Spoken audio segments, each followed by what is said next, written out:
Hi, welcome to Book Chat. My name is Bia Stengo and I'm a managing librarian at Monterey County Free Libraries. And today I want to talk to you about this book, Honor by Thrity Umrigar.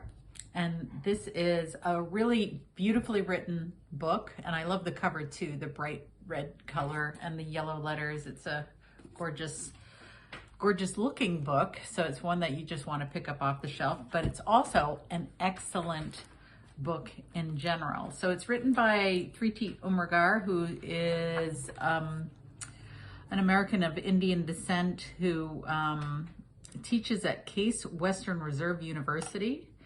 She's the recipient of multiple honors, and she's also contributed to the Boston Globe, the Washington Post, New York Times, and the Huffington Post. So she's a journalist as well as a professor and a novelist.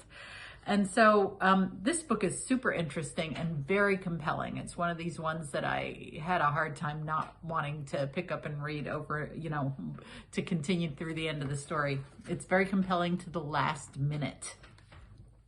So it opens up with a fake newspaper article, and the heading of the newspaper article is "Hindu Woman Sues Brother Who Killed Her Muslim Husband." So that is sort of the central theme of the novel. So there is the main character, the main protagonist. Her name is Smita, and she is an American woman of Indian descent, and her family moved from Mumbai to Ohio when she was 14 years old. And you don't know necessarily the backstory of that, but her father is a professor. And so he got a job teaching at Ohio State University, I think, in Columbus, or a university in Ohio somewhere. And so she grows up part of her life in Ohio. And then when she graduates and goes off to college, she then becomes a correspondent, a journalist, and she's living in Brooklyn, New York. So we don't know the backstory yet as to why her family moved when she was 14 to the United States, but we'll learn that later on deeper into the novel. And so she's on vacation in the Maldives when all of a sudden her good friend, Shannon, who is the Asia correspondent for the newspaper that they work for, calls her up and says, "I broke my hip, I need you." And so Smiti drops everything and goes to India, to Mumbai, where her friend Shannon is. And she's got an aversion. She doesn't really want to go back to India. She never wanted to go back, but she goes there for her friend Shannon. And when she gets there, Shannon has sort of a small entourage of people who are looking after her in the hospital. And what she wants Smiti to do is to cover the story, the important story that she's been covering of this Hindu woman who's suing her brothers for burning to death her Muslim husband.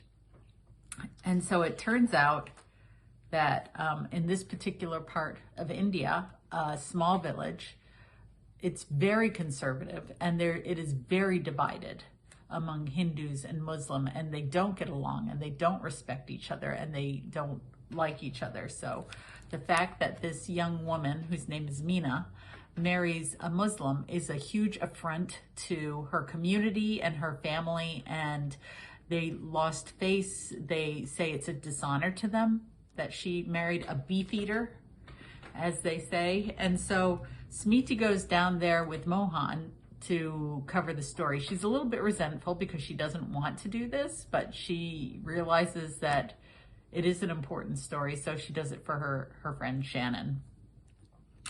And in the process of this, a lot of emotions get revealed, because here she is back in India. It's a conflict between Hindus and Muslims, which is very much part of Smiti's background. And you learn why she left India in the first place, which has to do with religion. So it's very interesting. At the same time, it tells deeply about Meena's love story with her husband, who gets murdered by this mob, including her brothers, and a lawyer who takes the case on in order to make a point and in order to try and change the way things are done in India. So it's a very compelling novel, beautifully written, really well done. You will love Smita. She's a very compelling, very engaging character. And you will love Mohan, who is her, who helps her along the way, who goes with her to the village so that she's not a woman traveling alone in a conservative part of India. And you'll also love Meena, the protagonist. And so there's some heartbreak in this story, but it's definitely well done, beautifully written, and I encourage you to give it a try. Honor by Thrity Umrigar. So let me know what you think. And thanks for listening, and we'll see you next time. Bye.